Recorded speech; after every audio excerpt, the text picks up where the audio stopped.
안녕하세요. 파산관장의 홍인표였습니다. 이번 시간에 지난 시간에 이어서 회사법, 휴면회사, 법인, 사업을 하시다 보면 법인으로 하시는 분, 주식회사로 하시는 분이 그냥 폐업만 하죠. 파산 잘 안 합니다.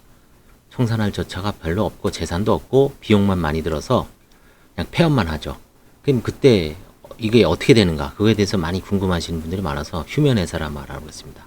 상법상의 개념입니다. 휴면, 쉰다는 거죠. 휴면회사란 주식회사면 적용되는 개념으로서 영업을 폐지하였음에도, 그러니까 사업자 등록을 폐지하는 거죠. 해산 등기와 청산 등기를 하지 않고 방치하는 거죠. 방치하는 바람에 등기부상으로는 계속 존속하고 있는 회사를 말합니다. 우리나라 회사의 거의 대부분이 이런 회사죠. 청산, 그러니까 파산을 잘 안 합니다. 그 다음에 멀쩡한 회사는 청산하는 경우는 드물죠.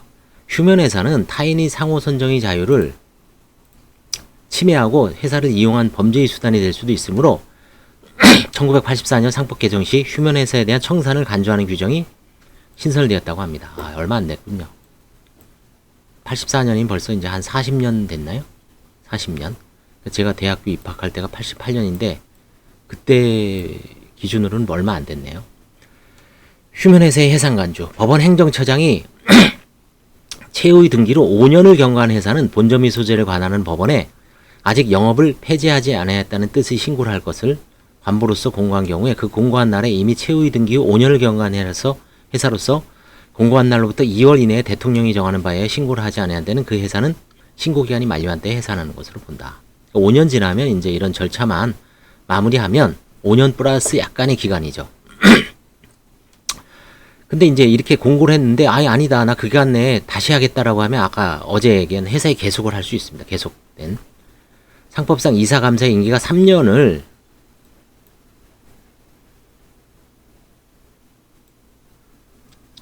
초과할 수 없으므로 최소 5년간 등기를 하지 않았다면 휴면회사로 보아야 합니다. 5년 기준으로 규정한 것이다. 이와 같은 공고가 있는데 법원은 해당 회사에 대해 공고가 있었다는 뜻의 통지를 발송해야 된다. 발송해도 안 받죠, 대부분. 영업을 폐지하지 아니하였다는 뜻의 신고는 서면으로 해야 하며, 그러니까 사업자 등록을 있다는 거를 이제 내야 되죠. 다음 사항을 기재하고 회사의 대표자는 또 대리인이 기명날이나 해야 된다. 회사의 상호, 본점의 소재지와 대표자의 성명 및 주소, 대리인이 신고를 할 때는 성명 및 주소, 아직 영업을 폐지하지 아니하였다는 뜻, 법원의 표시, 신고 연원일, 대리인에 신고를 할 경우 신고 서면에는 그 권한을 증명하는 서면을 첨부해야 된다.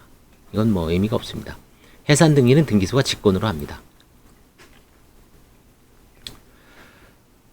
그 다음에 이제 회사의 계속. 해산한 것으로 간주된 회사는 그 후 3년 이내에는 주주통의 특별 결의에 의하여 회사를 계속할 수가 있습니다. 그러니까 3년간 더 기회를 주죠. 이 경우 회사 계속의 등기를 해야 됩니다. 휴면회사의 청산간주. 해산한 것으로 간주된 회사가 3년 이내에 주총 특별 결의에 의해 회사를 계속하지 아니한 경우에는 회사는 3년이 경과한 때는 청산이 종결된 것으로 본다. 그러나 상법 520조 2 규정에 의해 주식회사가 해산되고 청산이 종결된 것으로 보게 되더라 회사는 어떤 권리관계가 남아있어 현실적으로 정리할 필요가 있으면 뭐 그 범위 내에서 완전히 소멸하지 않는다. 그렇죠?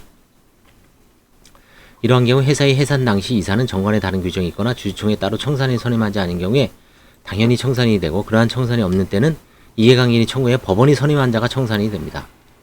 이러한 청산인만이 청산 중인 회사의 청산 업무를 집행하는 대표기관이 됩니다.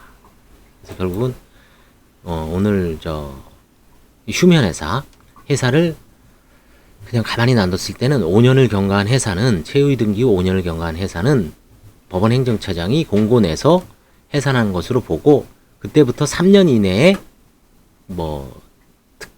주총 특별 결의로 다시 회사를 살릴 수도 있다는 것을 알아두시기 바랍니다. 감사합니다.